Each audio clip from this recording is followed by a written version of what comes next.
di dalam kesusastraan. Assalamualaikum warahmatullahi wabarakatuh. Selamat datang di Didi TV, sebuah kanal pribadi yang mengajak kita semua memahami tentang diri kita sebagai makhluk ciptaan Tuhan yang paling sempurna.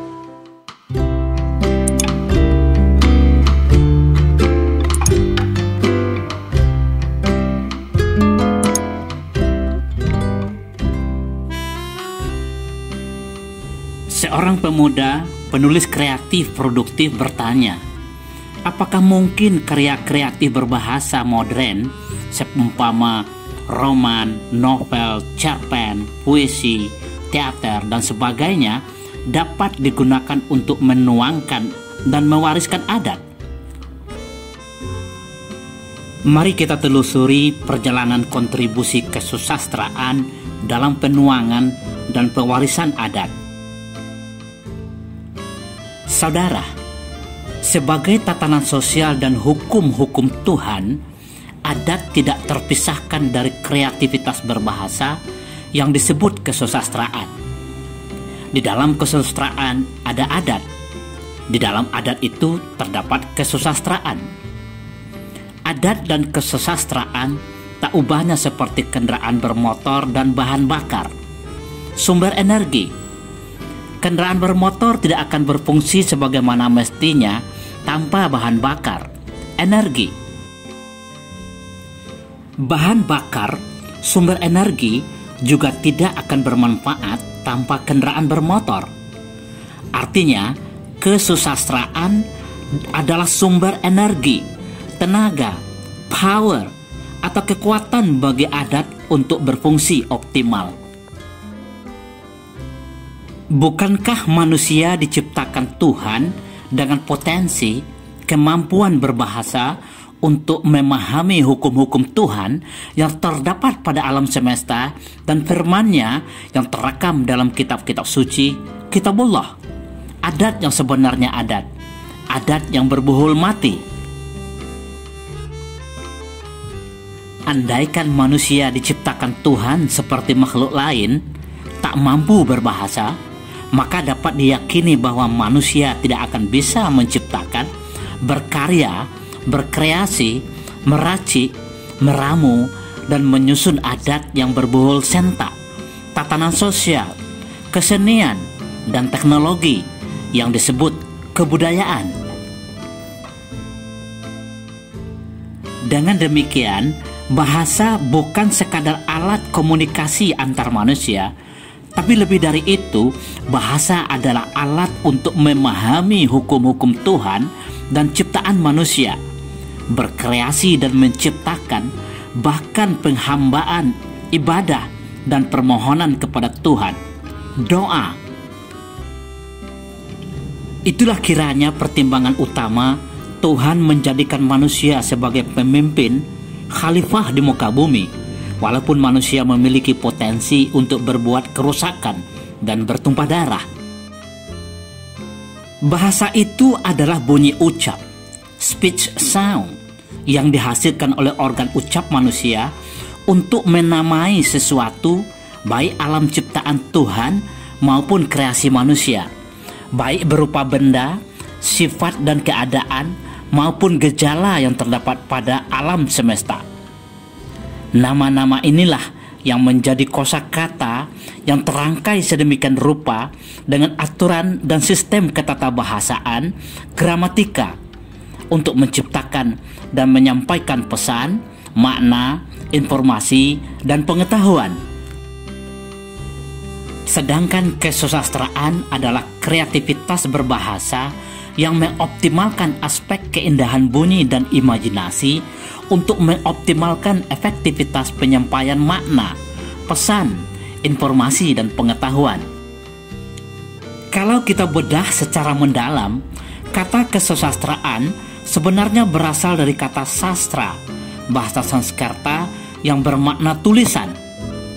Namun, sepertinya kita sudah sepakat untuk menggunakan kata kesusastraan untuk kreativitas berbahasa yang tak tertulis, sastra lisan, oral literature yang merupakan kekayaan hasanah kebudayaan Minangkabau. Adat Minangkabau dan adat suku manapun, bahkan adat nan sabana adat, hukum-hukum Tuhan disampaikan melalui rangkaian bahasa kreatif yang penuh keindahan. Susastra. Ada 3 bentuk umum susastra yang digunakan dalam penyampaian nilai-nilai, makna, pesan, informasi, dan pengetahuan adat. Pertama adalah prosa, kreativitas berbahasa yang memuat cerita dengan tokoh atau karakter, alur atau plot, latar atau setting, dan unsur pembentuk cerita lainnya. Kedua adalah puisi, sebuah kreativitas berbahasa yang mengoptimalkan efisiensi kosakata namun tetap mengedepankan aspek keindahan dengan makna dan pesan yang mendalam, yang bersifat tak langsung, tak sirek, dan malerang. Dan ketiga adalah drama, bentuk susastra yang dipentaskan. Salah satu hasil kreativitas berbahasa berupa prosa yang memuat pesan, informasi, dan pengetahuan adat yang paling populer adalah tambo. Tambo yang disebut juga tembo atau tembao oleh masyarakat Kerinci atau tarambo oleh masyarakat Batak, dan berbagai varian pengucapan lainnya adalah sebuah karya sastra historiografis yang memuat cerita, kisah tentang tokoh dalam sebuah kelompok masyarakat yang mencakup asal-usul, peranannya dalam masyarakat, dan silsilah keturunannya. Walaupun secara etimologis kata tambo dengan varian pengucapannya berasal dari bahasa Sanskerta tambai atau tambe yang bermakna asal mula, permulaan, tambo juga memuat tentang aturan kehidupan masyarakat, sejarah nagari, dan batas-batas wilayah. Walaupun terdapat unsur mitos, tambo tetap dianggap sebagai salah satu sumber penulisan sejarah yang penting. Selain tambo, karya kreativitas berbahasa berbentuk prosa adat adalah kaba, yang dalam bahasa Kerinci disebut kunun, asal kata konon. Sebuah kisah, riwayat, atau hikayat tokoh, daerah, objek, atau situs penting yang disampaikan dalam bentuk cerita, folklore. Berbeda dari tambo, kaba atau kunun lebih banyak memuat unsur fiksi, legenda yang bersifat imajinatif yang berbasis kejadian yang sesungguhnya atau seperti yang sesungguhnya terjadi. Ada juga prosa, cerita yang memiliki bentuk seperti puisi, didendangkan, dinyanyikan, bahkan diiringi alat musik yang disebut sebagai prosa lirik atau prosa liris. Bentuk kesusastraan yang paling banyak ditemukan dalam adat adalah puisi. Bahkan di dalam tambo dan prosa jenis lainnya terdapat puisi. Berbeda dari prosa, puisi tidak memuat cerita, kisah dengan tokoh, latar, dan alur, namun tetap memuat pesan, makna, informasi, dan pengetahuan yang lebih mendalam, walaupun dengan jumlah kosakata yang jauh lebih sedikit. Bentuk bahasa kreatif puisi yang paling banyak ditemukan di dalam adat Minangkabau adalah mamang atau mamangan. Secara umum, mamang atau mamangan dipahami sebagai peribahasa, saripati bahasa yang mengandung ajaran, didikan, pesan, dan nasihat yang disampaikan secara tidak langsung, kias, perumpamaan, atau analogi yang dikenal sebagai nantasire. Mamangan adat tercipta dari kristalisasi pengalaman batin cendekiawan, intelektual, pujangga dalam berinteraksi dengan alam yang diatur dan teratur, yang tertata sedemikian rupa dengan hukum Tuhan, adat yang sebana adat. Sehingga hampir semua mamangan adat Minangkabau menggunakan alam sebagai rujukan. Alam tak kambang jadi guru. Ciri khas mamangan adat Minangkabau yang mungkin berbeda dari peribahasa secara umum adalah keseimbangan.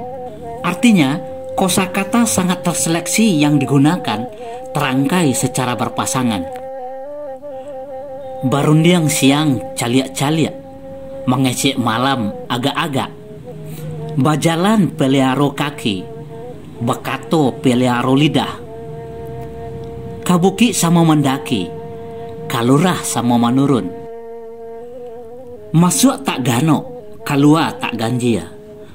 Bajalan sampai ke batih, balaya sampai ke pulau. Bajalan salangkah renjangkan kaki, bakato sepatah galuangkan lidah. Dan ribuan lagi. Untuk memicu kecerdasan berpikir, mamangan adat Minangkabau sering dikreasi dengan rangkaian kata yang secara tersurat terkesan kontradiktif.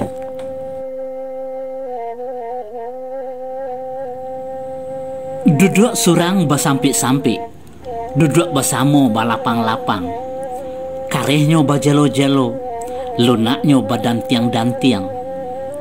Membunuh maidui, mampang malapehan. Tambah nan tinggi nak samo randah jonan randah, kurangi nan randah nak samo tinggi jonan tinggi. Tahimpi nak diateh, tak kurang nak di luar. Dan ratusan lagi yang lainnya.